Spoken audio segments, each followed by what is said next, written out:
Hola a todos, mi nombre es Alfonso Perdomo, yo soy un compositor y también soy productor. En el pasado he compuesto para diferentes medios, he producido también para artistas. Los medios para los que he compuesto ha sido publicidad, medios audiovisuales como cortometrajes, fashion films, etcétera. Y en este caso les vengo a hablar de algo muy particular que llegué a hacer, que fue componer un soundtrack de 80 minutos aproximadamente, con dos géneros distintos de soundtrack para un software de planetarios, que es una compañía que realiza algo así como decir el Windows para los planetarios, lo que utilizan para proyectar en el domo. Me pidieron que hiciera música para ello, música ambiental. Así que hoy le hablaré justamente de eso, de la creación del soundtrack para NG Nightshade, que es esta compañía, y vamos a hablar un poco de cómo fue el proceso, de qué trató el proyecto, cómo se hizo este trabajo, cómo funciona un software, una música para un software interactivo, porque no es solamente componer como se compone para una película, que es un archivo de audio que está ahí y ya, y se pone play, se apaga, no hay problema. Acá es distinto, porque la música va a reaccionar al software. Así que vamos a ver cómo crear soundtracks interactivos, viendo cómo se hizo este proyecto que realicé. Ahora, ¿qué hablaremos principalmente durante el proyecto? Vamos a ver en el primer soundtrack, porque como les dije, hice dos soundtracks diferentes que en total hacen 80 minutos. En el primer soundtrack vamos a ver de qué se trata el proyecto, de qué se tratan los objetivos y cuál fue la inspiración de esta música, porque también hablaremos del aspecto musical. Vamos también a ver el proceso, cómo fue la composición y programación en OAML Studio, que es el software que se utilizó para poder programar la música. Una vez realizada la música en cualquier DAW como Ableton, Pro Tools, FL Studio, etcétera, luego se programa en un software aparte. Luego vamos a ver el Soundtrack 2, vamos a hablar también un poquito de la inspiración, de los objetivos, etcétera, y veremos el mismo proceso. Lo interesante de esto es que cada composición se hizo distinta en cuanto a programación y en cuanto a sensación y estética. Cada composición tiene una manera distinta de funcionar dentro del software. Por eso se hicieron dos opciones de soundtrack para tener esa variedad. Ahora vamos con el soundtrack 1. ¿De qué se trató como tal este proyecto? Bueno, como verán, fue creado, fue para musicalizar de forma interactiva el software desarrollado por Digitalis NG para shows educativos sobre astronomía en planetarios. Ahora, ¿qué es lo que buscaban ellos? Ellos me contactaron porque tenían un software excelente. Yo fui a verlo particularmente para poder probarlo y entender qué era lo que iba a hacer, pero el software carecía de música. Y como sabemos muchos, hay algo muy popular que se relaciona con la astronomía y este tipo de shows y las películas de Hollywood, y es el soundtrack. Todos sabemos que una muy buena música puede agregar muchísimo a cualquier footage de astronomía, a cualquier película sobre ciencia ficción, sobre el espacio. Y eso era lo que buscaban ellos, poder hacer que las personas se sintieran inmersas en este programa. Y básicamente la foto que ven ahí es una foto modelo de cómo es esta experiencia. O sea, se meten las personas en un domo, se recuestan en asientos reclinables y miran hacia el domo arriba donde se proyecta todo el show. La idea es que durante esa proyección haya música por todos lados. Yo fui, como les dije, particularmente acá. Lo interesante es que esta es una persona de Estados Unidos, el dueño de esta compañía, y yo fui acá a Lima, aquí en Lima, al planetario del Morro Solar, porque allí utilizan también el mismo software para poder proyectar estos shows en el domo, que es el domo que ven ustedes ahí. Y yo fui porque una parte importante de hacer estos proyectos es conocer bien a dónde tú te estás dirigiendo. Tú no puedes hacer un proyecto nunca a ciegas. No puedes hacer música para una película que no has visto. No puedes hacer música para un videojuego al que nunca le has puesto las manos encima. Y lo mismo con un software que funciona exactamente como un videojuego. Porque la música interactiva va a ser lo mismo. Se va a mover como se mueve en un videojuego. Yo controlo los sitios donde se viaja en el software y la música va a cambiar. Ahora, ¿cuáles son los objetivos? Como le comenté, los objetivos son interactividad e inmersión. El objetivo principal del soundtrack es adaptarse a diversos escenarios, como en un videojuego. Esto con la finalidad de crear inmersión total. Ahora, aquí ustedes ven el planeta Tierra y ven a Marte. ¿Por qué? Porque la idea de este software, que fue lo interesante, que fue mi propuesta, a mí me llegaron simplemente, necesito un software interactivo como los videojuegos. De ahí necesitaban toda una propuesta armada. Y mi propuesta para la parte de interactividad, para el primer soundtrack y para el segundo, es que la música cambiase de acuerdo a escenarios. Así que si nosotros estamos parados en la Tierra y vamos a su atmósfera, en el software nosotros podemos viajar y estamos ahora viendo la Tierra desde arriba. En ese proceso cambia la música. Como en un videojuego, cuando vas de un stage a otro, cuando te encuentras con un enemigo, cuando derrotas al enemigo, la música cambia. En este caso, no hay stages, ni enemigos, ni peleas, ni escenarios distintos de ese tipo, sino que los escenarios, en este caso, son planetas, son constelaciones, son galaxias, y la idea era esa, darle a cada uno una personalidad específica, que la Tierra sonara de una manera, que Marte sonara de otra manera tal vez, que los otros planetas sonaran de otra manera, que el día y la noche en la Tierra sonaran de una manera específica, y eso fue lo que se logró, y eso es lo que de verdad ocasiona que las personas se sientan inmersas en la experiencia. Ya no solamente estar ahí en silencio viendo el espacio, sino que ahora tienen una experiencia más cinematográfica. Y hablando de la experiencia cinematográfica, les voy a hablar de la inspiración. ¿De dónde salió la inspiración para esta música? Algo particular de la música hollywoodense para espacio es que tiene ya una característica bien definida. Probablemente cuando pensamos en espacio y pensamos en música para el espacio, no estemos pensando en música salsa, por ejemplo, no estamos pensando en merengue, no estamos pensando en balada pop, no estamos pensando en rock.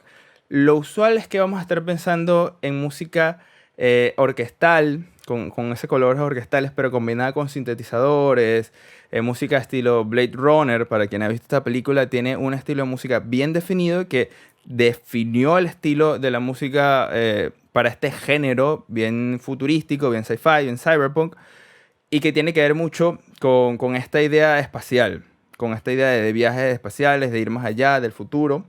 Y aparte de eso, también me inspiré de Interestelar, que es una música muy famosa hecha por Hans Zimmer, donde de nuevo resumió muy bien este aspecto hollywoodense de qué es la música para el espacio. Y cuál es la instrumentación que utilicé básicamente para este primer soundtrack, porque les recuerdo, son dos, para este primero, utilicé sintetizadores, utilicé cuerdas, violines, toda una sección de cuerdas, violines, violas, chelos, contrabajos, utilicé metales, órganos y percusión muy muy grande, que fue sobre todo, me inspiré de Blade Runner. Ahora, esto no es música orquestal como tal, yo no compongo usualmente música orquestal, no, tampoco soy un orquestador como tal, pero sí le di ese color bastante orquestal a través de ciertos instrumentos. Sin embargo, el énfasis principal de todo es la creación a través de sintetizadores, que se sienta algo superficial, porque evidentemente viajar al espacio no es algo natural para nosotros. Es una experiencia que la conseguimos a través de medios artificiales, a partir de tecnología. Automáticamente, al pensar en viajar al espacio, relacionamos la tecnología con esa experiencia. Por eso, sintetizadores es lo primero que se va a escuchar en este soundtrack que construí. Ahora, algo interesante que ya vamos a empezar a hablar fue el método de cómo se hizo. Para la interactividad, gracias a su simpleza, se usaron fragmentos grandes con transiciones. Todo esto en este programa que yo les digo, OAML Studio. Ahora, esta es la manera más básica de hacer música interactiva. Hay miles de maneras de poder hacer interacción con la música, que parten desde crear muchos fragmentos que se entrelazan entre sí, crear distintos fragmentos que se loopeen. En este caso, por la simpleza y el timeline que necesitaban y la cantidad de música que necesitaban, se optó por hacer música, una pieza, por stage, por planeta o por lugar del viaje interestelar, una pieza, alrededor de 5 minutos, con una transición. ¿Por qué la transición? Porque es muy fácil simplemente hacer una pieza que se loopee y que simplemente haga fade out y fade in a otra pieza. Eso no tiene mucho chiste, eso no es interactivo como tal. Lo que se hizo fue una transición para que las piezas pasen de un lugar a otro sin que lo notemos realmente. en el sentido de que no se siente como que es un disco que está cambiando de canciones con fade in y fade out, sino que es una orquesta que de pronto entra y saca la otra poco a poco. Y eso lo vamos a ver ejemplificado acá, en el Ableton. Vamos a ver esto ejemplificado acá en el Ableton, donde les voy a mostrar cómo se ve más que todo los archivos de audio. Pero aquí no es donde se programó la interactividad. Ojo, aquí simplemente les estoy mostrando los archivos ya masterizados, ya exportados, pero quiero que vean cómo funciona esto. Verán, aquí está principalmente nuestro primer fragmento de música, que es la transición. Miren cómo funciona.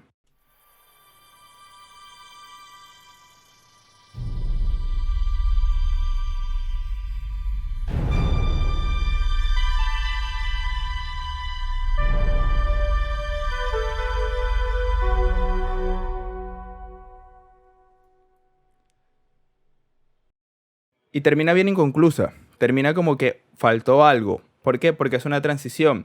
Y algo fundamental de hacer transiciones en música interactiva, luego vamos a ver cómo se programan estas cosas, es bastante sencillo de programar. Algo fundamental de hacer estas transiciones es dejar este tipo de colas. ¿Por qué? Porque esto va a ser un audio que cuando se programe va a ser un fade out y luego va a entrar el otro con fade in, que es lo que produce un crossfade. Y si esto estuviese simplemente cortado de esta forma, se sentiría ese corte y no se sentiría natural, no se sentiría como que los instrumentos de verdad están existiendo en un plano real y que están dejando de sonar, no se sentiría ese eco. Ahora, vemos acá, esto quedó incompleto. Esto se hace a propósito porque esto no funciona como una pieza independiente, sino que hay una pieza que va a seguir. Ahora vamos a escucharlo con la pieza que sigue. Vamos a ponerlo desde la mitad y voy a dejar que ruede y empiece esta sección de acá. Ojo, aquí no se están haciendo los fade outs y fade ins como tal, porque es simplemente una demostración. De eso se encargará el software, que les voy a mostrar después. Escuchemos cómo se siente de manera bastante ejemplificada esta transición.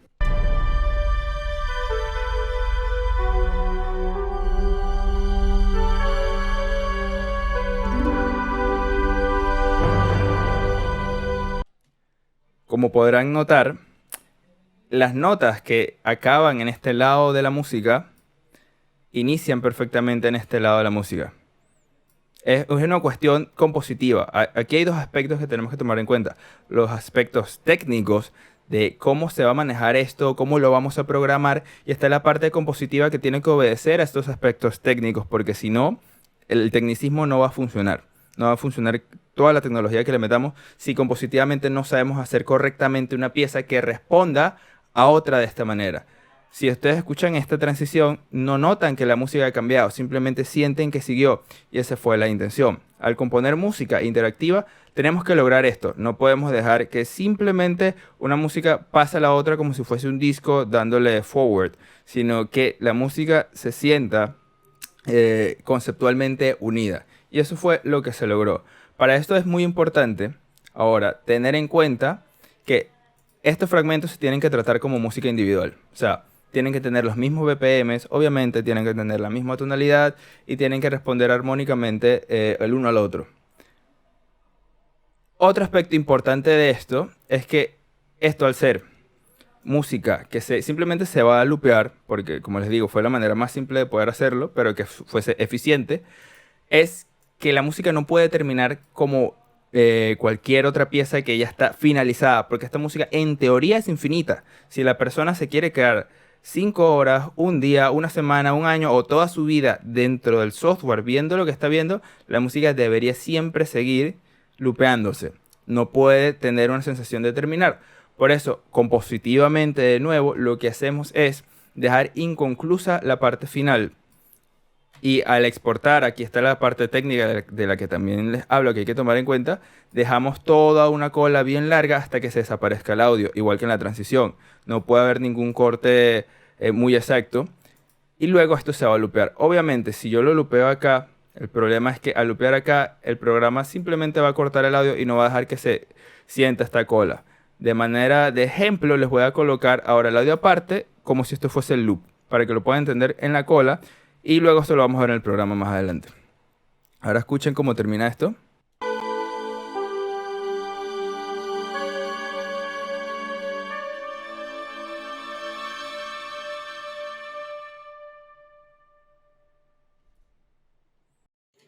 simplemente la música desapareció, dejando algo un poco en el aire, una sensación de que se quedó algo en el aire. Ahora vamos a ver cómo funciona eso cuando se lupea, cuando se repite la música del inicio.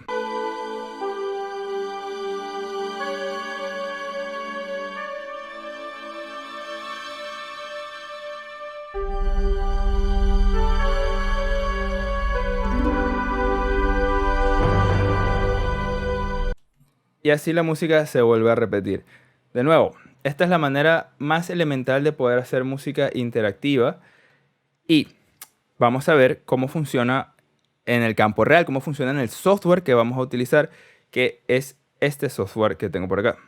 Ok, vamos a ver cómo funciona ahora en el software, que es el que se utiliza realmente dentro del programa. Esto es un software gratis de código abierto, free source, que puede utilizar cualquiera que quiera crear esta música interactiva. Por eso mismo el programa es un poco básico. Hay muchos programas que tienen muchas más funciones y la interfaz es mucho más amigable. Como pueden ver, esta es una interfaz bastante básica, pero bastante funcional. Ahora, ¿cómo funciona el programa? Cargamos en este lado izquierdo, vamos a cargar la música. ¿Ok? Aquí tenemos todas las escenas posibles. Como pueden ver, aquí hay una escena. Se muere un poquito. Aquí hay otra escena. Earth Night, Earth Day, Earth Orbit, in Space. Son diferentes escenas para diferentes como stages que va a haber en el software, que funciona igual que un videojuego. Por eso lo pongo entre comillas, porque no es un videojuego como tal, pero funciona igual. ¿Y qué es lo que hacemos? Vamos a cargar el intro de la música, como yo les había mostrado. Y vamos a cargar luego la parte que sigue.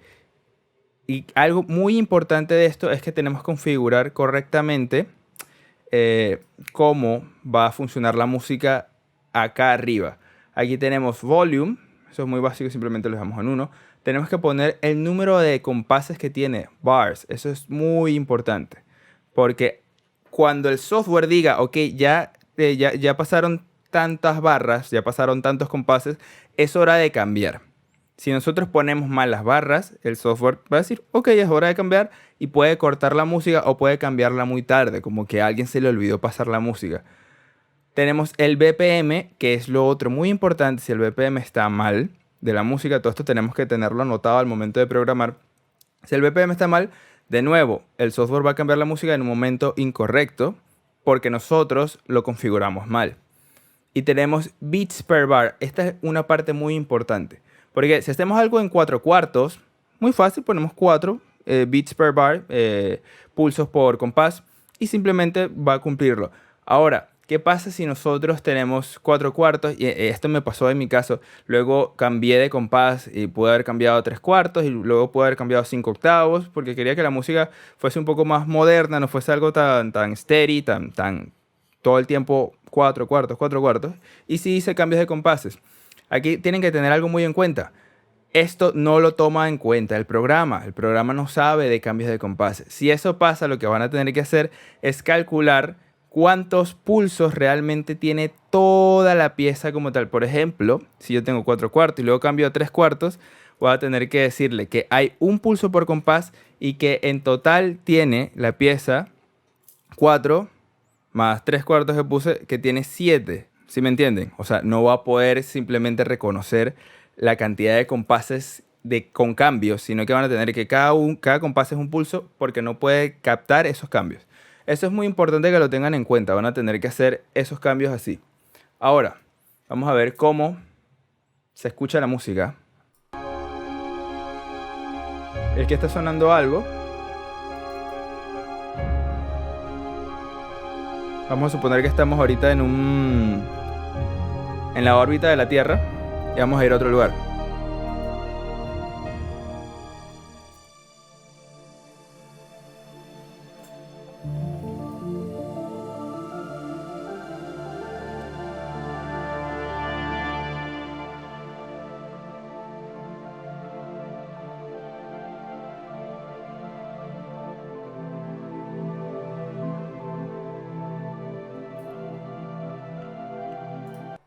Ahora, como pudieron ver, se reprodujo esta sección de la música con un fade in que también los fade-in se ponen por acá cuando se cambian de estas, cuando se cambia de stage. Aquí se pone en esta sección que es la sección de stages, qué tan largo va a ser el fade-in. Aquí en milisegundos se coloca, ¿ok? Cada programa es distinto. Hay otros programas que te lo pueden poner en segundos, etcétera. Te lo pueden poner por compás. En este caso es por milisegundos. Y va a ocurrir esta parte, se va a reproducir y luego la cola va a seguir sonando.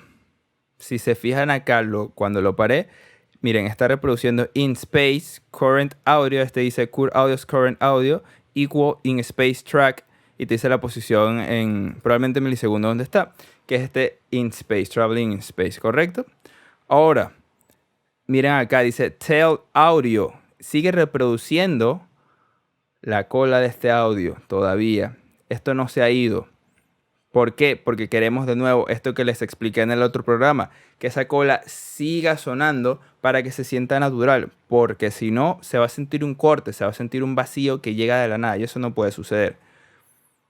Ahora, ya sabiendo cómo funciona todo este programa, que aquí colocamos nuestro intro, aquí colocamos la pieza musical, colocamos las transiciones, etcétera. También hay otras maneras de poder hacer este tipo de interactividad, ¿ok?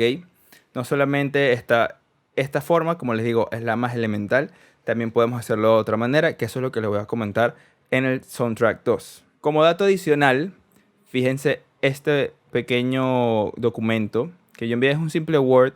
Al momento de yo enviar la música para la empresa, para que ellos la puedan programar y la puedan usar, les envié todos los datos para que la programaran correctamente. Beats per bar, bar 54, BPMs.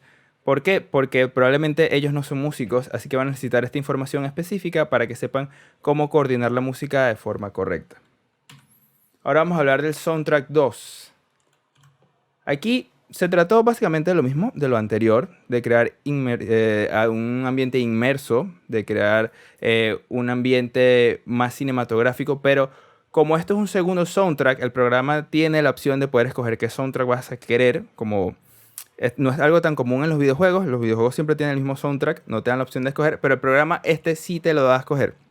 Depende de qué le agrada al presentador en ese momento.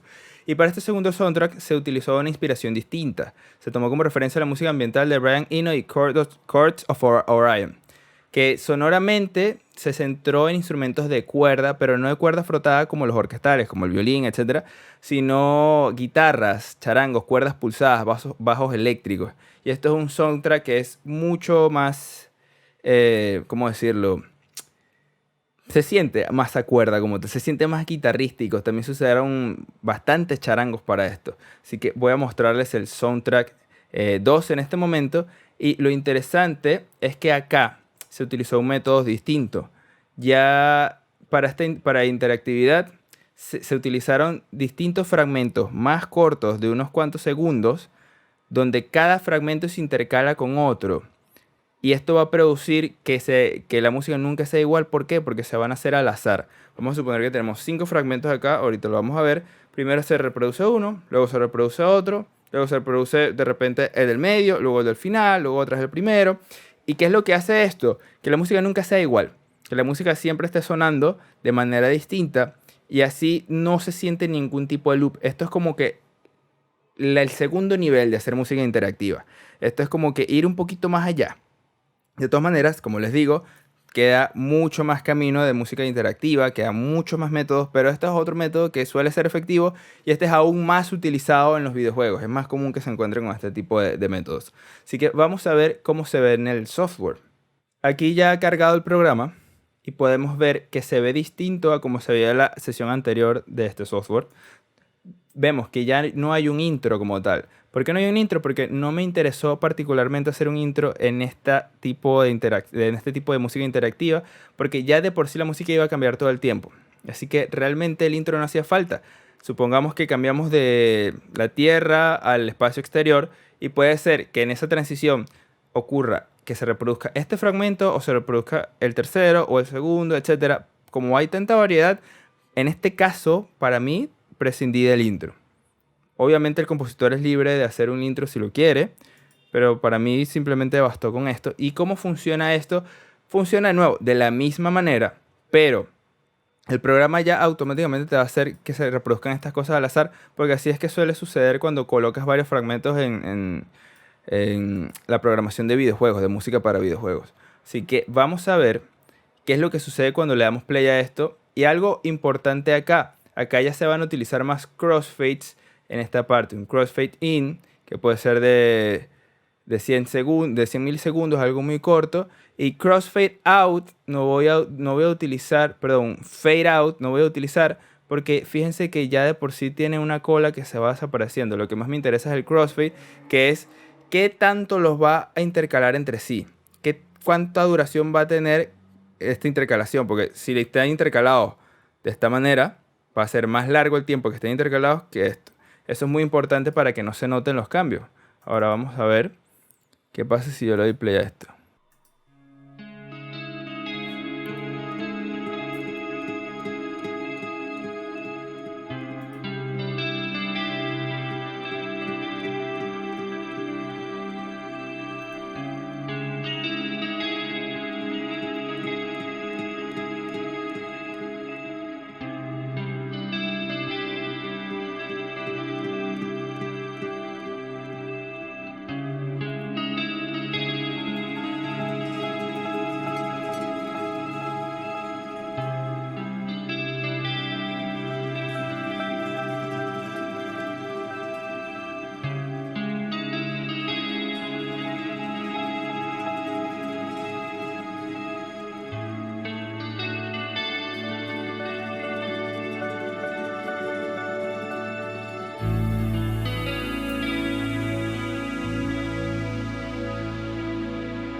Como pueden ver, ya ocurrió la transición. Les digo ver y no escuchar, porque si nosotros no tenemos realmente esta interfase visual y solamente estamos escuchando la música, lo probable es que no lo notemos. Sí, vamos a notar por supuesto que hay una nueva progresión armónica de repente, que entró un bajo un poco distinto, etcétera, pero no estamos notando que estamos en un track nuevo. Ahora, aquí sí lo podemos ver. Vemos aquí está Earth Orbit Current Audio, que es el que está reproduciendo, y está reproduciendo el número 3, ¿ven? Earth Orbit 3. Ahora, en el tail audio, aquí ya el programa está reconociendo que, ok, ya llegaron los límites de compases y vamos a cambiar. Ahora, que yo no voy a cambiar simplemente cortando, sino que voy a bajar el tail, como en la vez pasada con el intro, pero en este caso, miren, está dejando el tail del track que estaba reproduciendo, que era el Earth Orbit número 2. Y eso causa que simplemente la música esté cambiando constantemente, sin que nos demos cuenta. Que esa es la sensación de inmersión. No podemos distraer realmente al jugador, no podemos distraer al presentador, a quien sea que esté usando el videojuego o a quien sea que esté usando el software en este caso, que como les digo funciona como un videojuego tal cual. Es más, cuando yo fui al planetario lo manejan con un control de Xbox y no puedes distraer a las personas que están allí escuchando la charla educativa, porque recordemos esto es un software educativo para personas que desean aprender sobre astronomía y nosotros no queremos interrumpirlos colocando música que de repente cambie y ya, porque eso se nota. O sea, muchas veces cuando estamos viendo una película y la música tiene algo que no fue muy efectivo, nosotros nos incomodamos por un momento, podemos estar súper inmersos viendo la escena y si de la nada la música por alguna razón falló en un aspecto compositivo, nosotros volteamos un momento y nos damos cuenta de la música, cosa que no debería pasar. La música y la imagen tienen que ser una sola y la imagen tiene que prevalecer en la concentración del público. Y esto es lo que estamos haciendo con este método de interactividad y con el anterior también. De esto se trata la música interactiva. Poder hacer que el público simplemente esté allí, concentrado, oyendo la música, pero no distraído jamás por la música. Y esto es lo que se logró con este nuevo método también, con el método anterior. Y esto es lo bonito de hacer música interactiva. De verdad es muy interesante. Es un mundo que requiere unas herramientas compositivas distintas a simplemente componer como, no sé, compondrías para un álbum personal o de alguien más que empieza en cero y termina en minuto 3:40 y listo. No, en este caso es un approach diferente, una mentalidad diferente, un método compositivo distinto. Como vieron, tenemos que tomar en cuenta los finales cuando queremos que eso se repita, a dónde queremos que nos llame ese final, a qué transición, a qué acorde, que la melodía se pase de un track a otro sin que se nos demos cuenta, etcétera. Son muchas maneras de hacer este tipo de proyectos y de verdad es algo muy interesante. Gracias.